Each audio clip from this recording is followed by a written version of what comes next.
दृष्टिनी चौथी कड़ी। मन रीझे तन ओलसे जे, रीझे मुझे एकता, ते छाविण गुण कथा जी, बहरा आगल कान रे जिन जी, धन धन तुझ हो पदे।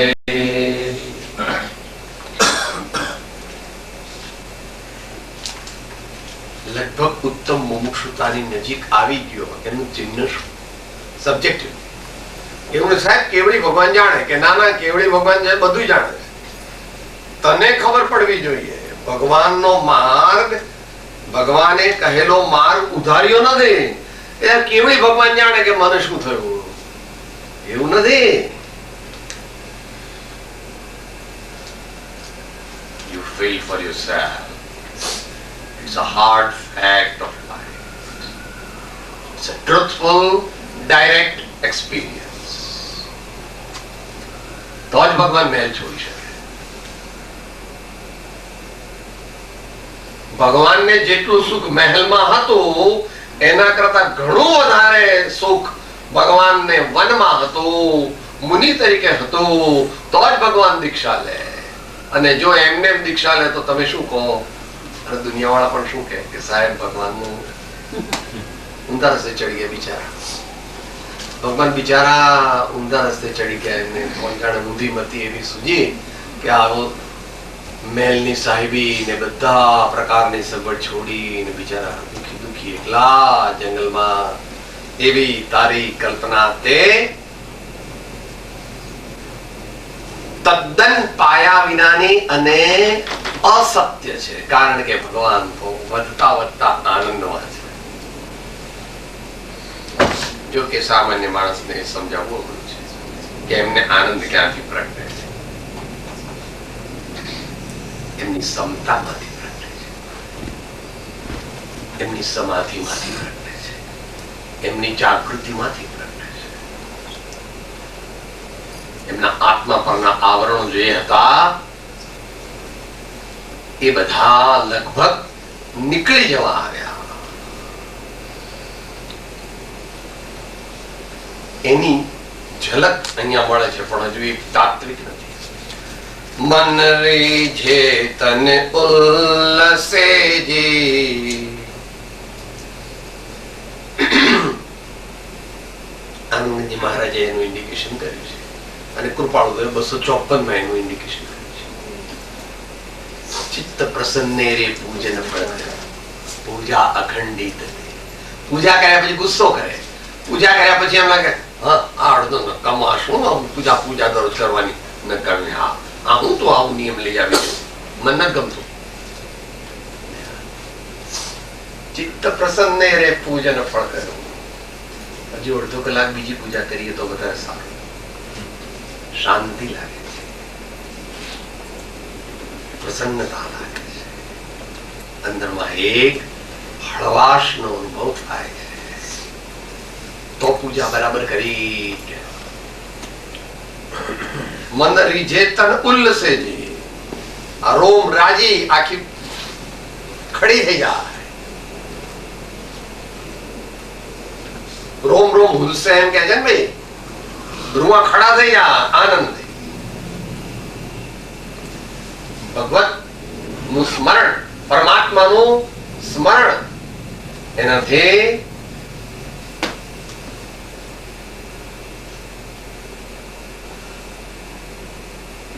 પ્રગટ ધર્મનું ફળ છે. જગતના મનુષ્યો માને છે એનાથી ઊંધું છે. જગતના મનુષ્યો એવું માને સાહેબ ધર્મ કરવો નહીં, ધર્મ કરીએ તો આપણો છોકરો જતો રહે, આપણા પૈસા જતા રહે, આપણી તબિયત બગડી જાય, લોકોમાં આપણે ભગતડા કહેવાઈએ. જોજો ધર્મ કરતા, ધર્મ બર્મ કરવાનું એ તો જે લોકો એવા હોય કઈ ઠેકાણા વગરના એ લોકો ધર્મ કરે. દુનિયા તો અનાદિકાળથી એવું માનતી આવી.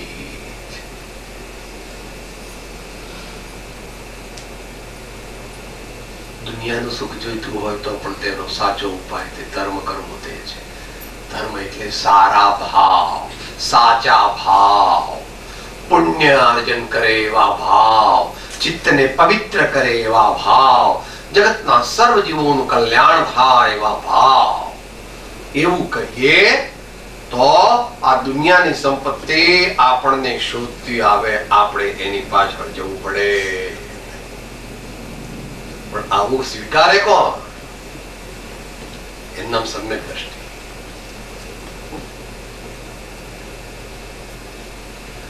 ધર્મ કરત સંસાર સુખ, ધર્મ કરત નિર્વાણ, ધર્મ પંથ સાધે બિના નર તિર્યંચ સમાન.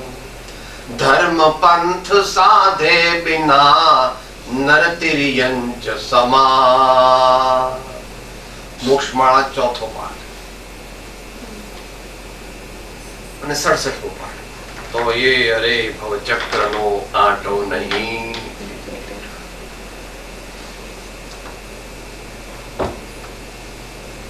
તો તે દિવસ ગવાયા ખાય કે और रात गवाई सोई के, हीरा जन्म अमोल था कौड़ी बदले જાય રે. પણ મનુષ્યને ભગવાનની વાત બેસતી, કારણ કે અસત્સંગ છે. એને જેનો સંગ છે, એને જેનો કોન્ટેક્ટમાં છે, જેના એસોસિએશનમાં, એ બધા મહાજ્ઞાની છે. એટલે કે હું આ બધી વાત મેસુબ બેસુબ ખાઓ, રસપુરી ખાઓ, સુઈ જાઓ, બહુ મજા આવે છે. આવું બધું મંદિર ને પૂજા ને તીર્થયાત્રા ને દાન દેવાનું, નિયમ લેવાનો ને ધ્યાન કરવાનું, પ્રભુનું સ્મરણ કરવાનું, સારા વિચાર કરવાના ને એવું બધું.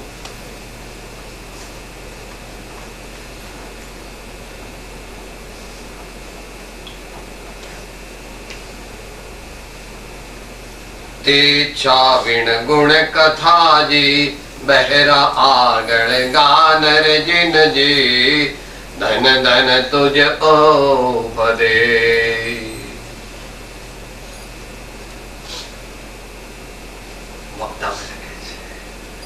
ઉપદેશ જેને ધર્મની રુચિ નથી તેને ધર્મ સંભળાવવો નહીં. નહીં તો બહેરા આગળ ગાન. તમે ગમે તેટલું સુંદર સંગીત ગાતા હો, પણ જેને સંભળાતું ન હોય એ શું એનું એપ્રિસિએશન કરી શકે? એને કઈ ખબર પણ ન પડે ને એને એમ લાગે કે આ જલ્દી પતે તો સારું, આપણે ઘર ભેગા થઈ જઈએ. એટલે પાત્ર પ્રમાણે ઉપદેશ આપવાની જ્ઞાનીઓની આજ્ઞા છે. ઇન જનરલ થોડુંક તો માસ માટે હોય. તમારે ઘેર 100 માણસ 200 માણસ જમવા આવે તો 10, 20, 30 માણસ નું વધે. ફીટો ફીટ કઈ થઈ જાય ખલ્લાસ એવું ના થાય. 200 માણસ જમે, એમાં કોઈ 8 રોટલી વાળો આવ્યો, કોઈ 2 રોટલી વાળો આવ્યો, તો શું ખબર પડે? આપણે તો એવરેજ કરતા પણ થોડુંક વધારે 200 માણસની રસોઈ જમાડવાના હોય તો 220 જેટલી રસોઈ કરવી જોઈએ. વિનો કે વધવાનું છે તો વધવાનું આપીશું. કોઈ વસ્તુ રહેશે તો રાખીશું, બાકી આપીશું.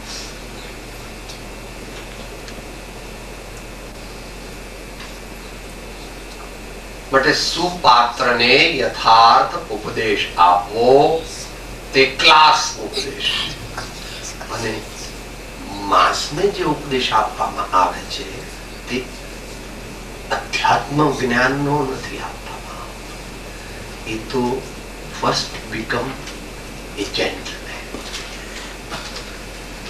જેને 7 વ્યસનની ટેવ છે અને જેને અંદરમાં નાસ્તિકતા છે, શું એને અધ્યાત્મનો ઉપદેશ આપીએ તો કઈ એ ફળવાન થાય? પાત્ર વિના વસ્તુ ન રહે, પાત્રે આત્મિક જ્ઞાન ઇત્યાદિ પ્રકારે બ્રહ્મચર્યનું કરીશ તો બાકીના ગુણો પણ સમજી લેવા. ક્ષમા, વિનય, સરળતા, સંતોષ, જે ગુણ હોય તો બહેરા આગળ કથા સંભળાવવી એ જેમ વ્યર્થ છે, તેમ અપાત્ર જીવ છે જેને સાંભળવાની રુચિ નથી, તો એને પણ કથા સંભળાવવાથી કઈ ફાયદો થતો કઈ એટલે કઈક ફાયદો તો થાય છે, પણ એ એને ખ્યાલમાં આવતો નથી. એનો ઉપયોગ જેટલો લાગે એટલો થાય છે, નહીં તો atmospheric aura also helps him, though he doesn't appreciate the benefit of the aura which is being transmitted to him at the subconscious level. કારણ કે હજુ એની એટલી યોગ્યતા નથી. માટે બાળકોને એમને પણ કોક વાર મંદિર લઈ જવા, કોઈક વાર તીર્થયાત્રામાં લઈ જવા. આપણને ખબર છે કે એને કઈ ખબર નથી, તો આપણે ચલો ભાઈ નમસ્કાર કરો, ભગવાનને પગે લાગીએ, સંતોને પગે લાગીએ. એને ખબર નથી કે તો તોફાનમાં મજા આવે છે, પણ આપણે એનું કહીએ સંસ્કાર, એક અબુદ્ધિપૂર્વકના સંસ્કાર પડે છે. પછી ધીમે ધીમે ધીમે 10 વર્ષનું થાય ત્યારે કરી મારા બાપુજી કહેતા હતા, મારી બા કહેતી હતી કે ભગવાનને પગે લાગવાનું, એટલે એને થોડો ફાયદો થાય. એમ કરતા કરતા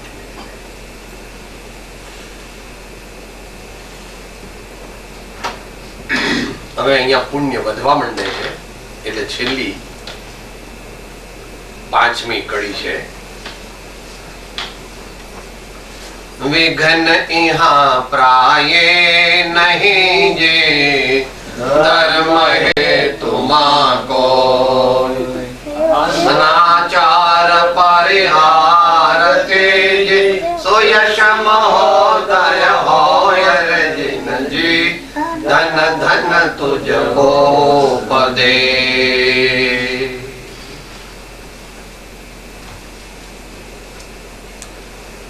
મોટું વિજ્ઞાન છે અત્યારે આપણે સમયની મર્યાદામાં.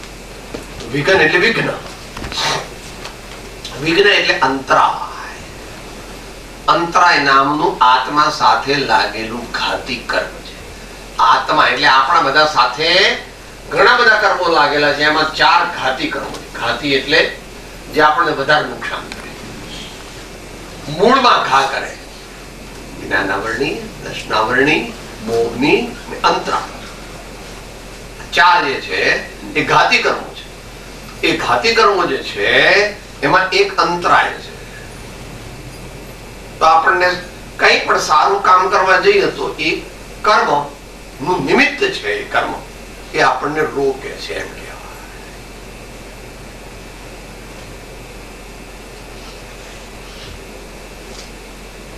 આવું તો ચાલવાનું.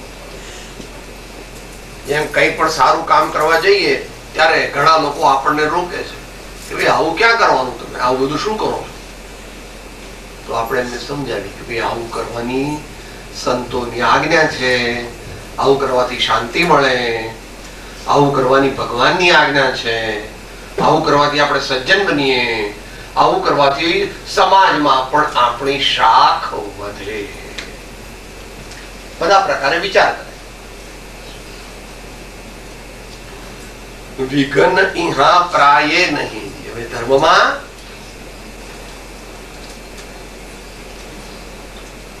શરીર એવું હોય કે થોડો થોડો સહયોગ આપે, વાણી એવી હોય કે થોડો થોડો સહયોગ આપે, ઇન્દ્રિયો એવી હોય કે થોડો થોડો સહયોગ આપે, ઘર અને કુટુંબના માણસો, ઘરના સભ્યો એવા હોય કે એમ કે તમારે કરવું હોય તો કરો, અમને કઈ વાંધો, તમારે જવું હોય તો જાઓ મંદિર, તમારે જવું હોય તો બોધ સાંભળવા જાઓ, વગેરે વગેરે. અનુકૂળ સ્વજન આદિ, અને પછી આગળ બીજી પણ આજીવિકા આદિની ચિંતા એટલી બધી ન હોય કે વાંધો નહીં, આપણને રોટલો તો મળવાનો જ છે, બહુ કામ કરીશું કે બહુ કામ નહીં કરીએ તો પણ આપણને બેઝિક નેસેસિટીઝ વિલ બી ફુલફિલ્ડ.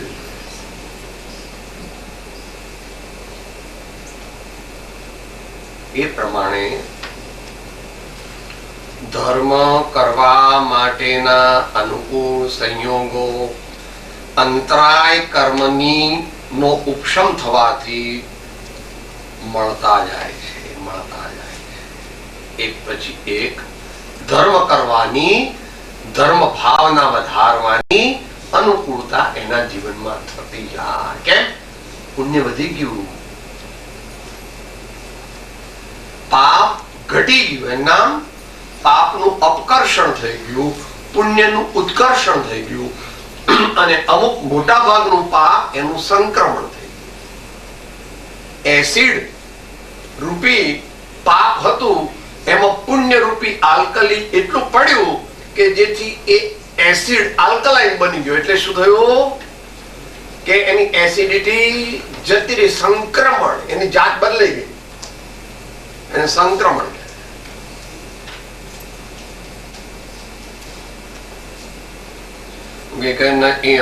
પ્રાયે નહીં જે ધર્મ હેતુ કો. સાહેબ અમારે ઘેરથી તો બસ પણ મળી જાય. સાહેબ અમારે તો રિક્ષાનું સ્ટેન્ડ પાસે જ છે. સાહેબ અમારે તો ડ્રાઈવર ટાઈમ એ ટાઈમે આવી જાય એટલે અમને મંદિર જવામાં કઈ તકલીફ નથી. સાહેબ એના પપ્પા ને બધા કે અમને કોઈ ઓબ્જેક્શન લેતા નથી કે ભાઈ તમારે જે કરવું હોય તે કરો, વાંધો. અને વળી એ તો કોક વાર રવિવારે આવે છે. હવે એ જરા રવિવારે આવતા થયા છે.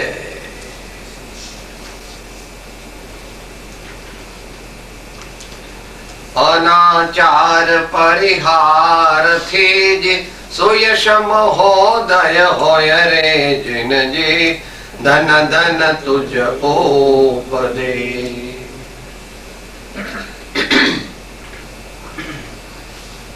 અનાચાર પરિહાર એટલે સદાચારમાં સંસ્થાપન.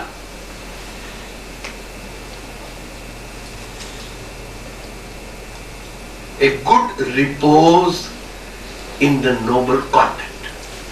A good repose in the noble conduct. સદાચાર, વ્યસનોનો ત્યાગ. આર્ય મનુષ્યના જીવનમાં કોઈ મોટું વ્યસન હોય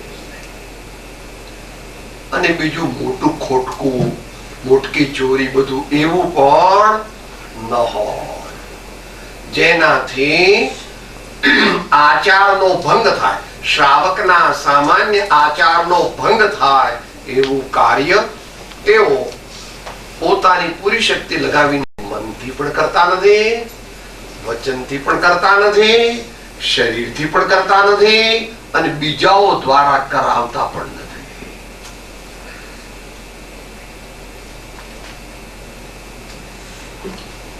એવી એની પાત્રતા વધતી જાય છે.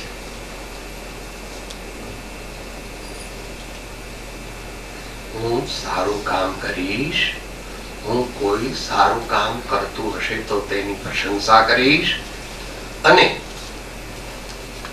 બીજાને સારું કાર્ય કરવા માટે પ્રેરણા આપીશ. અનાચારમાં રહેતા નથી અને તેથી સુયશ મહોદય હોય. સુયશ બંને પર છે. સુયશ એટલે યશુ વિજયજી મહારાજ પોતાનું નામ કહે છે અને સુયશ એટલે કીર્તિ, સારી નામના, ગુડ ફેમ એ પણ પ્રાપ્ત થાય છે. તો સ્વાભાવિક છે. જે માણસ સદગુણ સંપન્ન હોય એની સમાજમાં સામાન્યપણે એની પ્રશંસા થાય છે. પ્રશંસા માટે આપણે સારું કાર્ય કરવું નથી, પણ એ એનું બાય પ્રોડક્ટ છે. એ એનું બાય પ્રોડક્ટ છે. એટલે એમ કહે છે કે સુયશ મહોદય. મહોદય આમ તો હિન્દી શબ્દ છે. ડિગ્નિટરી, ડિગ્નિટરી એમ. મહાનુભાવ, આપ મહાનુભાવ પધારો પધારો. આપણે એમ કહીએ છીએ કોઈ મોટા માણસ આપણે ઘેર આવે, પધારો પધારો આપ મહાનુભાવ, આપના દર્શન થયા, આપને મળવાનો મોકો મળ્યો, અમને બહુ આનંદ થયો. મહોદય.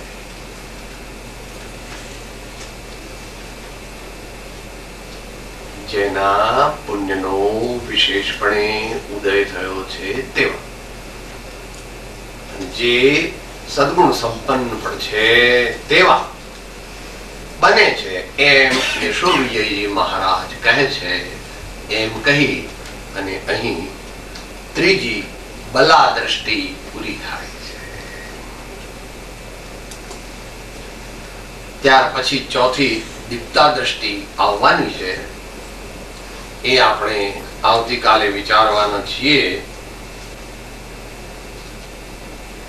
કે જેમાં પહેલામાં કહ્યું હતું કે ઘાસ જેવો અગ્નિ, બીજામાં કહ્યું હતું છાણા જેવો અગ્નિ, ત્રીજામાં કહ્યું હતું લાકડા જેવો અગ્નિ, અને ચોથામાં કહે છે કે દીવા જેવો અગ્નિ, દીવા જેવો પ્રકાશ અને અગ્નિ બંને. તો એ કેવી રીતે આપણને આગળ લઈ જાય છે અને આપણા આત્માને છેલ્લી સ્ટેજમાં, એટલે આત્મજ્ઞાન પ્રાપ્તિની આગળની છેલ્લી સ્ટેજ,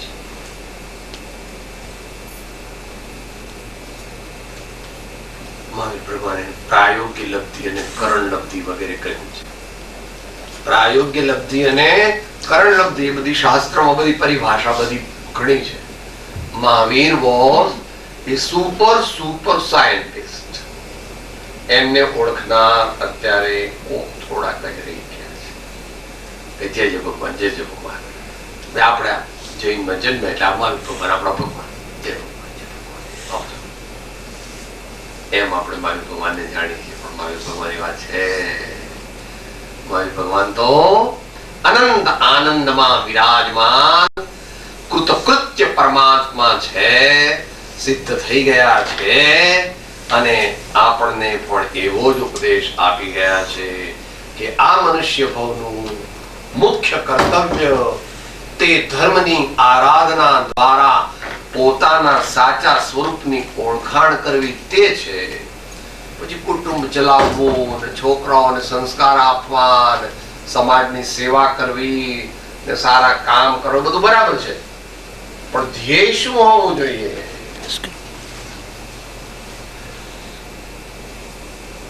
એ અંત મંગળમાં બોલીએ, કારણ કે મને એમ કહેવામાં આવ્યું છે કે આજે સવાલ જવાબનો મુખ્ય કાર્યક્રમ છે. એ આપણે પછી વિચારીએ. એ પહેલા સર્વ જીવ છે સિદ્ધ સમજે તે થાય, સદગુરુ આજ્ઞા જીન દશા નિમિત્ત કારણમાં. સ્વામી ભગવાન સદગુરુ.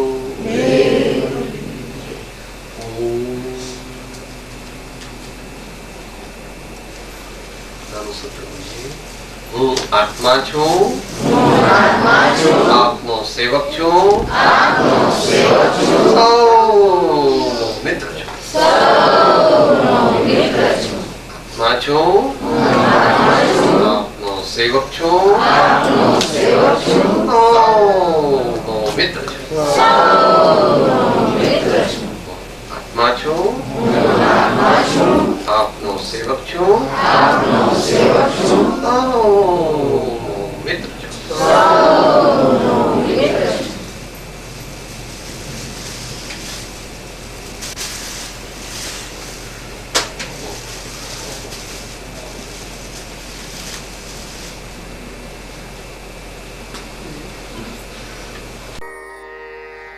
હું આત્મા છું, આપનો સેવક છું, સૌનો મિત્ર છું. હું આત્મા છું, આપનો સેવક છું, સૌનો મિત્ર છું. હું આત્મા છું, આપનો સેવક છું, સૌનો મિત્ર છું.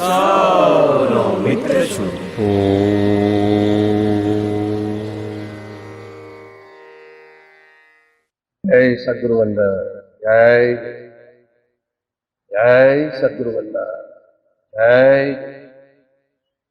જય સદગુરુ.